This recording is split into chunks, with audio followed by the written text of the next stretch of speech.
Welcome back, everyone, to the Pick Nation Report. Al DeMarco here along with Steve Budin, the only pregame show on Sundays that breaks down every pro football game from a point spread perspective. In just a moment, we're going to be heading to Atlanta and picking up via Skype with Trace Adams, who's got 3 free picks for you and breaking down some of the key games. Before the break, we had Dan calling from Dallas, talking about a couple games. The second one we wanted to briefly touch on, and we'll expand on it later in the show, is going to be Houston and Miami. I'm surprised the Texans, after the way they kicked Indianapolis, as you know, only a 3-point favorite here, especially considering how poor Miami was defensively on Monday night. Yeah, well, it's that conventional wisdom again, thinking that a letdown is in order. Miami, you know, was a lot closer than that score may have showed, because up until the last drive of the game, New England hits that long 99-yard touchdown pass, or else they get, trapped back in their field. They're going to kick to Miami. Miami's going to get the ball in good field position. They're in that game. So, I mean, I give Miami a lot more credit than most people for that New England game. But I don't know who's going to win this game, Al. I would have to go with over. You got 2 quarterbacks that are gunslingers. I think they're going to get a lot of points. I like the over here, and that's the way I'm going. Okay, 47.5 points, and we'll get a little deeper in that game in a moment. But we want to join Trace Adams. Trace, how you doing? I'm great, guys. How are you guys today? Last week? Good. Last Sunday, of course, hit 2 out of 3 of the free picks we talked about here online. Let's get to the first game here, talking about the Pittsburgh-Seattle game. The one loser, which you and I had last Sunday, we shared that, was on Pittsburgh, as Baltimore absolutely destroyed the Steelers. Obviously, huge number, biggest line on the board, 14.5 points, but for obvious reasons. Yeah, exactly. I'm not gonna in this one. I'm not going to lay the points with the Steelers. I don't think they're going to lose this game, but I certainly don't want any part of laying this kind of a number. That's like a college football line they're asking you to lay here. I'm more interested in the total, and I see this one going over the posted total, guys. I mean, take a look at week 1 of the season. All the games combined, including the 2 overs on Monday night, 12-3-1 over the posted total. And not only that, Seattle was included in that over last week when they lost at San Francisco. They played 6 in a row on the road over the posted total. That includes last year's playoff game against Chicago, and 12 of the last 17 overall on the road have been over for the Seahawks. Steelers, 5 in a row over now, dating back to the playoffs and the Super Bowl last year, and 6 of their last 7 also over the total. Hey, they had 7 turnovers last week, Pittsburgh did. I have a feeling they could take this game over the total by themselves if need be. I'm going over in the Steelers-Seahawks game at Heinz Field.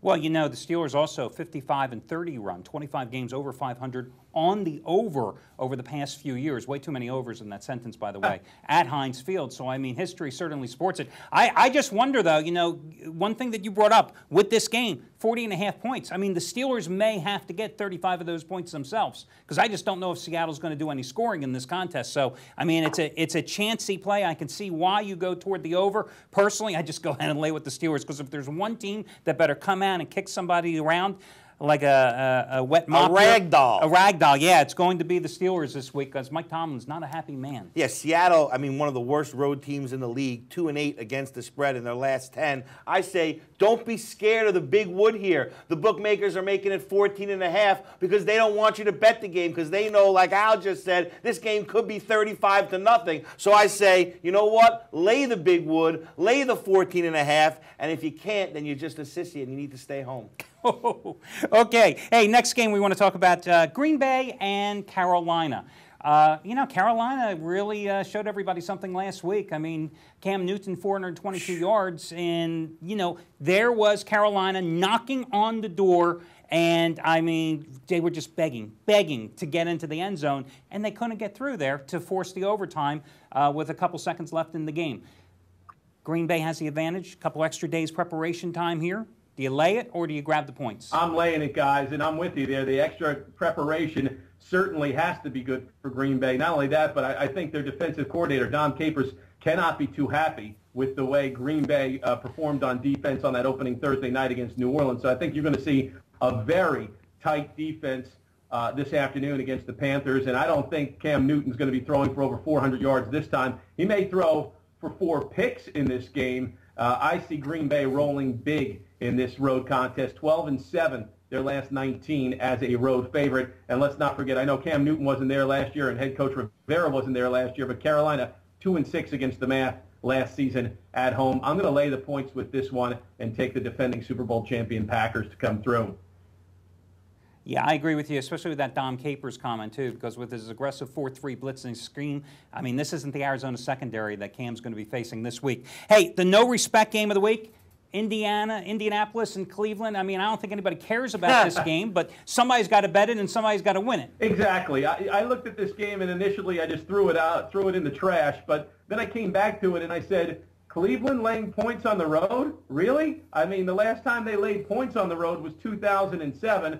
They couldn't come through last week against what I think is a pretty bad Cincinnati Bengal team. And Colt McCoy now 2-7 straight up as a starter. Hey, I think Indianapolis just flat out gave up last week against Houston. I think Houston had no problem getting up for that game because they've been Indy's whipping boy in that division for a couple of years now. But I think Indianapolis at home is going to show a little pride here. And I think, an extra week now for Kerry Collins only can mean better things. I know he's as old as the hills, but I lean towards the home underdog, and I'm going to take the Colts in this one, guys. I tend to agree with them. I think the Colts are the way to go. I think last week everything it was like a wall hitting them all at once in the first half. Everything that could go wrong did go wrong. You know Houston was going to win that game last week. But Cleveland, you lose to Cincinnati at home? I mean, that's embarrassing. And by the way, Trace, I mean, last week you did a little Dickie V for us. Yeah. I am very upset because, I mean, I could not lob you a better softball about the no-respect game of the week, and you just let it go right by you. I mean, you were standing at the plate. You were frozen. What gives here? Oh, no respect. I mean, I was waiting. No respect at all. That's the story of my life. Well, in high school, I used to share a locker with a mop. I get no respect. No respect at all. I tell you, John. Buddy. Hey, and I just want to remind people, Trace, like myself, we have daily video reports every single day over at picknation.com where we give you our insight on the games, break them down, and give you a free play as well. And you also have unique pay-after-you-win plays as well for your site. Yeah, that is correct. I'm one of the few handicappers on the site that gives out a pay-after-you-win release. And the bottom line on that play is if it doesn't win, you don't pay for it. And I've been on a hell of a run with the pay-after-you-win releases, so you might want to check that out for sure. Okay, hey, Trace Adams from Atlanta, thanks for joining us. We'll catch you every single week throughout this season. And guys, we're going to take a short break and be right back, talk a little fantasy football with you as well. Do you want to know who the big bettors in Vegas are getting down on today? I'm talking about the guys in betting syndicates who can move the lines, the guys who hammer a game hard 20 minutes before kickoff. Hi, everyone. Al DeMarco here, General Manager of the world's largest online sports gambling community, PickNation.com. You want the inside scoop direct from Vegas? Well, I've got it for you with our revolutionary new service, Insider Money Moves. And now you can get a 3-day free trial to check it out at PickNation.com. With Insider Money Moves, we get the plays of Vegas's heavy hitters direct from our contacts and sources in sports books around town. And now you can get them for free for 3 days with our trial of Insider Money Moves. I've been a professional sports handicapper, guys, for over 25 years. In that time, I've heard a lot of guys claim to have the inside scoop and late steam moves from Vegas. Trust me, they never did. Insider Money Moves is the real deal. 96-69 in football last season. Get a 3-day free trial now at PickNation.com.